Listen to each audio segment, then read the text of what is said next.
नमस्कार, आप सभी का बहुत बहुत आपका स्वागत है, अभिनंदन है। महाकुंभ के इस महासमर में आप सबका जो समर है उसका थोड़ा सा वीडियो कम आ रहा था, लेकिन अब से हम लगातार रेगुलर आपकी वार्षिक परीक्षा से लेकर के आपके एग्जाम तक सारी अपडेट लगातार देते रहेंगे। ये वीडियो बेसिकली ऐसा है, उस टॉपिक पे है कि स्ट्रैटेजी फॉर एनुअल एग्जाम। देखिए, अगर आप इस वीडियो को देख लेंगे तो आपके लिए एक तरीके से आइडिया मिल जाएगा आपको कि किस तरीके से आपको अपनी स्ट्रैटेजी बनानी है आपके वार्षिक परीक्षा को लेकर के, क्योंकि थर्ड ईयर के बच्चों का एग्जाम 18 मार्च से है और जो है थर्ड ईयर का एग्जाम है, और उसके बाद 2 अप्रैल से एग्जाम है फर्स्ट ईयर और सेकेंड ईयर का। तो ये आप जान लीजिए कि ये इतना पूरा का मामला है।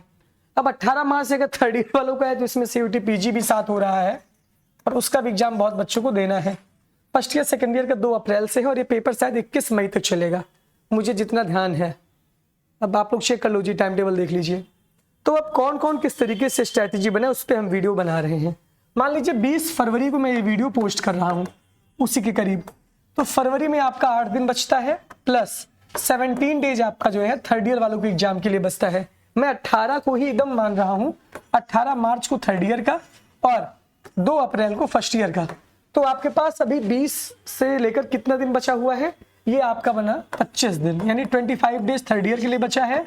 और अब इधर मान लीजिए अगर 25 उधर 13 और 2 15, यानी कि 40 दिन बचा हुआ है फर्स्ट ईयर और सेकेंड ईयर के बच्चों के लिए। ये फर्स्ट ईयर और सेकेंड ईयर के बच्चों के लिए है। अब BA BSc BCom की अलग अलग स्ट्रैटेजी आपको बनाना है। अब यहाँ पे BA लिख ले रहे हैं, यहाँ पे BSc लिख रहे हैं, यहाँ पे BCom लिख रहे हैं। ध्यान से देखिएगा, थर्ड ईयर की अलग से बताएंगे और फर्स्ट ईयर सेकेंड ईयर की अलग से बताएंगे।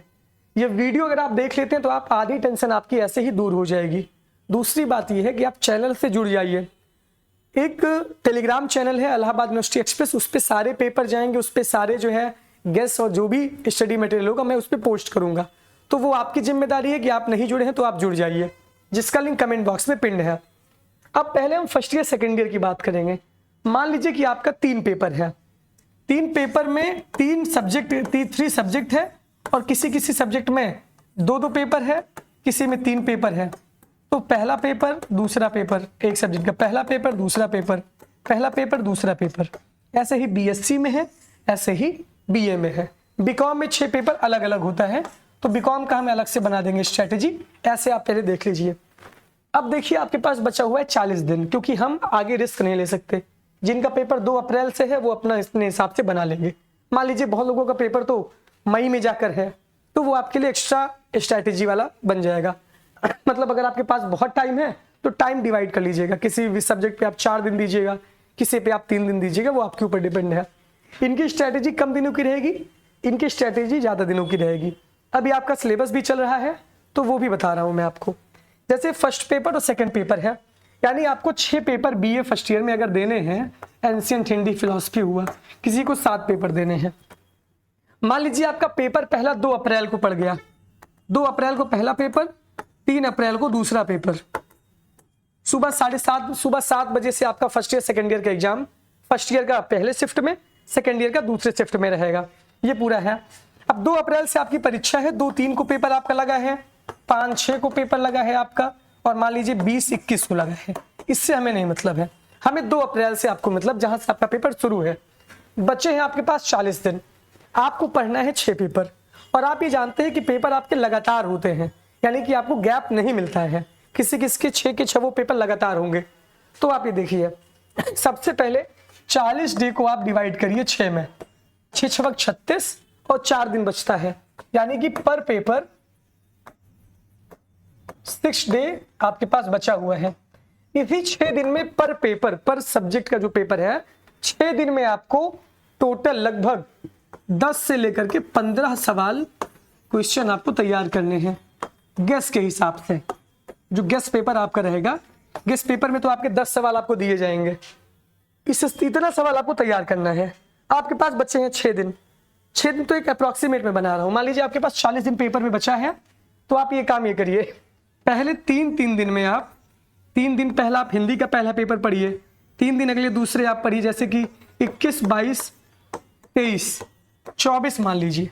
4 दिन आप अच्छे से तैयार करिए क्या, हिंदी का पहला पेपर 25, 26, 27, 28 आप पहले सब्जेक्ट का दूसरा पेपर तैयार कर लीजिए।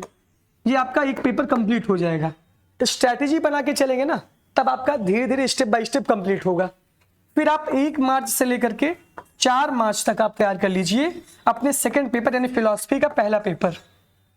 5 मार्च से लेकर के 8 तक तैयार कर लीजिए फिलॉसफी का दूसरा पेपर। 9 से लेकर के 12 तक तैयार करिए तीसरा सब्जेक्ट आपका इकोनॉमिक्स मान ले रहा हूं मैं। 13 से लेकर के 16 तक दूसरा पेपर, 16 से 19 तक तीसरा पेपर। अब आपका 3 के तीनों पेपर जो है 20 मार्च तक कंप्लीट हो जा रहा है। यानी कि आपका एक बार पूरा उसमें आपको क्या क्या करना है, इसमें आपको अनसॉल्व से पीवाईक्यू देखना है, अनसॉल्व से आपको पीवाईक्यू देखना है, प्रीवियस ईयर क्वेश्चन पेपर। अब ये कैसे देखना है, आप सबसे पहले 2023 वाला जो सवाल है जो आया हुआ है पेपर में आपको वो देख लेना है। 23 वाला सवाल बहुत इंपॉर्टेंट है।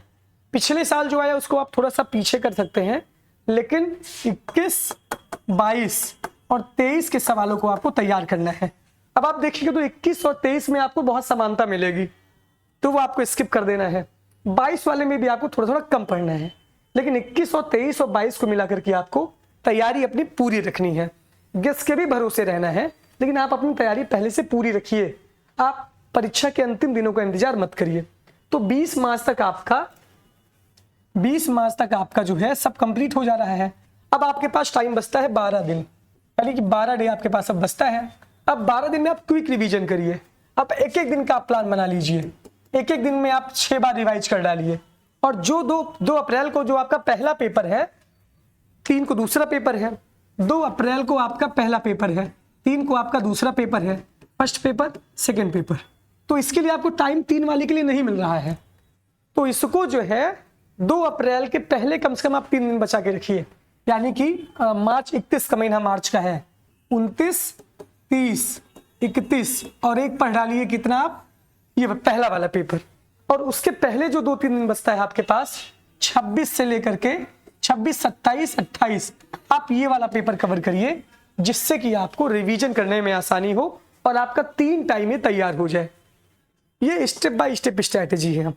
अगर आप ऐसे स्ट्रैटेजी बनाएंगे तभी आप पढ़ सकते हैं, वरना जैसे होता नहीं है छिछड़क लेदर, कभी आपने सुना होगा जो अवधी भाषा में, तो वैसे आप हो जाएगा। कभी आप हिस्ट्री उठाएंगे, कभी आप इकोनॉमिक्स उठाएंगे, कभी आप कुछ और उठा लेंगे, आप पढ़ ही नहीं पाएंगे। तो ये सिस्टमैटिक स्ट्रैटेजी होती है कि पेपर के होने के बाद आप सिस्टमैटिक तरीके से कवर करें। अब तैयारी के इस फेज में आपको क्या करना है, तैयारी के इस फेज में आपको करना है पीवाईक्यू आपके पास होना चाहिए, अनसॉल्व पेपर। अगर नहीं है तो आपसे बड़ा मूर्ख कोई अभी तक नहीं है दुनिया में, और आपको कोई भी पास नहीं करवा सकता। आपके पास आपका सिलेबस होना चाहिए, सिलेबस जरूरी है आपके पास, क्योंकि सिलेबस से ही तो देखकर पढ़ेंगे। आपके पास नोट्स होनी चाहिए। अब भिक्षाम देही वाला काम मत करिएगा, भिक्षा मत मांगिएगा नोट्स की। आपके लिए सबसे अच्छा रामबाण है डी कुमार। अब बहुत लोग कुछ मठाधीश कहते हैं डी कुमार पढ़ेंगे तो लटक जाएंगे। जिंदगी भर किताब पढ़े नहीं हो, क्लास कभी गए नहीं हो, परीक्षा के समय सीरीज आप ले लेते हो, 5 पेज अगर पढ़ोगे तो पेपर में जाके 3 पेज ही लिख पाओगे। उसमें एक पूरा का पूरा आंसर दिया रहता है 5 पेज में। 3 पेज जब लिखोगे तो 15 नंबर में आप आधा नंबर तो पाओगे ना, 6 नंबर पाओगे। 5 सवाल आते हैं, 6 पंचे 30 नंबर पा जाओगे एक पेपर में, दूसरे पेपर में फिर 30 पा जाओगे, बनेगा 50%। और गाली पानी पी पी के आप डी कुमार को देंगे। साल भर आपने आंसर राइटिंग की प्रैक्टिस की नहीं है, कभी कलम चली नहीं है, सादी कॉपी में कभी लिखे नहीं है, 12th में आप लाइनिंग वाली कॉपी पे लिख के आए हैं, कभी आपने घर पे 2 घंटा लिखा नहीं है। परीक्षा में सवाल छूट जाएगा, गाली किसको दोगे, डी कुमार की सीरीज को गाली दोगे। गाली किसको दोगे, इलाहाबाद यूनिवर्सिटी के टीचर को गाली दोगे। तो ये आपकी कमी है। बीए करते हो, बीए में तो सब वैसे ही एकदम मदमस्त चाल में चलते हैं। एक दिन पहले 1 नाइट फाइट होगा। बीएससी वालों से उनका हाल पूछिए, आपका क्या होगा जनाबे अली। बीकॉम वाले तो और हालत खराब रहती है, उनका तो डायरेक्ट मामला फेल होने वाला रहता है। तो ये है गलती डी कुमार की नहीं है, गलती आपकी खुद की है। अब इसका मैं प्रूफ दे रहा हूं, मैं ये भी सुन लीजिए। फिलॉसफी मेरा सब्जेक्ट था और मैंने फिलॉसफी के एथिक्स के पेपर में यानी नीतिशास्त्र के पेपर में हृदय, नारायण मिश्रा। जिन बच्चों के पास किताब होगी इनकी, वो जाके मिला लीजिएगा। मैं ये किताब पढ़ा था, मेरे टीचर ने सजेस्ट किया था कि आप संगमलाल पांडे और वेद प्रकाश वर्मा की किताब पढ़िए, लेकिन मैं बुक के शॉप पे गया, मुझे ये किताब पसंद आई थी। मैं भी बहुत किताबें ढूंढता था, तो मैं ये किताब जब पढ़ा साल भर 3-4 बार मैं इसको पढ़ डाला था। बहुत दावे का, क्योंकि एथिक्स में मेरा 62 नंबर था फर्स्ट ईयर में, और इंडियन में भी मेरा 62 नंबर था, 123-122 नंबर था मेरा फर्स्ट ईयर में। मैं ये किताब साल भर पढ़ा। अब भाई साम दाम दंड भेद सब लगता है परीक्षा में नंबर पाने के लिए। मैं डी कुमार की सीरीज लेने में कोई संकोच नहीं किया कि मुझे शर्म लगेगी कि डी कुमार की सीरीज में पढ़ूंगा। मैं जाके मार्केट से डी कुमार की सीरीज लिया, डिक्टो का डिक्टो, जैसे कोई सवाल है उसका जो आंसर है, ये जितना इसमें लिखा गया है, एक एक लाइन, एक एक वर्ड, एक एक सेंटेंस इस किताब से पूरा का पूरा मैच था। अब मैंने ये किताब पढ़ी थी, और किताब पढ़ने के बाद मुझे सिस्टमैटिक तरीके से इसमें उत्तर मिल गया और मैं कर ले गया उसको। अब कोई ये कहे, और मैंने नोट्स भी खुद का अपना बनाया था, वो नोट्स आप देखे भी होंगे, टेलीग्राम पे मैंने डाला भी अपनी खुद की नोट्स, वो शॉर्ट नोट्स मैंने बनाई थी, तो आप देखे होंगे। लेकिन इसको गाली मत दीजिए, इसकी गलती नहीं है बेचारे की। अगर आप किताब पढ़े होंगे, अगर आप सवाल जवाब लिखे होंगे, तो इससे आप अच्छा करेंगे। ये तो बूस्टर डोज है ना, ये तो आपको एक सिस्टमैटिक, हम नहीं कहते कि बहुत सही है, बहुत टीचर इसको मना करते हैं, लेकिन आपका ये कल्याण ये भी कर सकती है। अभी से अगर आप इसको लेंगे, अगर अभी से आप इसको पढ़िए, कभी जिंदगी भर सिलेबस पढ़े नहीं है, डी कुमार में कोई शब्द गलत लिखा है, वही जाके छाप के पेपर में चले आए, तो इसकी क्या गलती है ये बताइए? ये तो आपकी गलती है। तो इसका देख लीजिएगा, ये भी आप ले सकते हैं अपनी सहायता में। बाकी अगर आपके पास नोट्स है तो नोट्स आपके लिए मोर देन सफिशिएंट है, लेकिन किसी से भिक्षा मत मांगिए, ये जान लीजिए। कैसे सवाल लिखना है, मैंने बहुत सारी नोट्स अपने टेलीग्राम पे डाली है, बहुत जगह डाली, आप उसको देख लीजिएगा। तो ये स्ट्रैटेजी हो गई फर्स्ट ईयर के बीए के बच्चों के लिए। ऐसे ही बीएससी वालों को बनाना है। अब बीकॉम वालों का पेपर सीधे 6 पेपर उनका भी है, वैसे आपको भी स्ट्रैटेजी बनानी है। लेकिन ये करना, बीकॉम में सीधे फेल होते हैं लोग। फेल का मतलब है 100 नंबर का आपका 6 पेपर होता है, 100 इसमें आपको 30 नंबर पाना रहता है। सब में पासिंग मार्क 30 है। और इसमें आप जानिए, अगर आप 6 पेपर में किसी एक पेपर में 30 से कम पाते हैं एक पेपर में, तो आपका बैक लगता है, यानी बैक लग जाएगा आपका, आप पास नहीं होंगे, आपको दोबारा एग्जाम देना होगा। अगर आप किसी 2 पेपर में 30 से कम पाते हैं, और ये ज्यादातर होता है, तो आप सीधे क्या हो जाएंगे? फेल। तब आपको कोई बचा नहीं सकता पास करने से। तो ये चीजें होती है। तो बीकॉम वालों को तो एक्स्ट्रा अलर्ट रहना होगा। बीए वाले बच जाते हैं, लटकते भटकते कुछ भी लिख देंगे, कुछ भी लिखेंगे तब फेल हो जाएंगे, कुछ लिख देते हैं तो पास हो जाते हैं। बीएससी वाले कुछ कर ही नहीं पाते, उनके हाथ में कुछ है ही नहीं है। जो न्यूमेरिकल आएगा, पढ़े नहीं रहेंगे तो वो तो वैसे ही काम हो जाएगा। डरा नहीं रहा हूँ, समझा रहा हूँ, अभी वक्त है, अभी समझ जाइए, वरना जब आप बैठ में बाद में पेपर हॉल में रोएंगे बैठ के ना, कई लोगों को तो वहीं अटैक आ जाता है। कई लोग तो पुर्ची लेके जाते हैं, महामंडलेश्वर महाराज पुर्ची लेके जाते हैं, और बहुत सिस्टमैटिक तरीके से कहीं यहाँ दबाए रहते हैं, कहीं यहाँ, कहीं जूते में।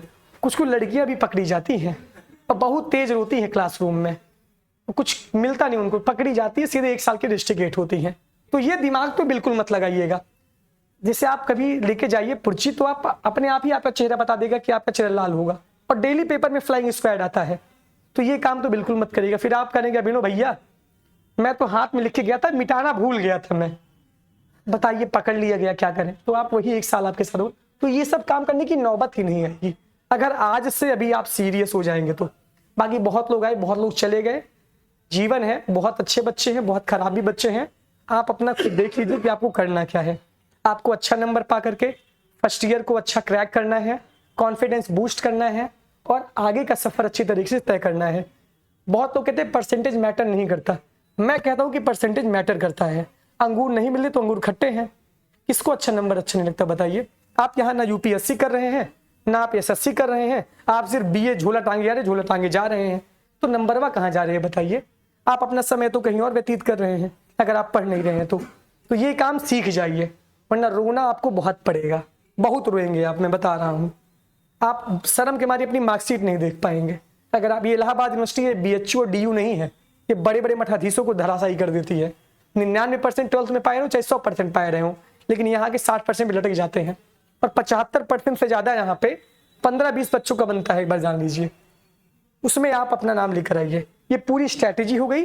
अब जैसे कि थर्ड ईयर वाले बच्चे बहुत समझदार हैं, क्योंकि 2 साल मैंने उनको बहुत अच्छे से समझाया है, अब वो हमें खुद समझाने लगे हैं, तो आप अपनी स्ट्रैटेजी खुद बना लीजिएगा। बाकी ऐसे आपको भी सिस्टमैटिक करना है।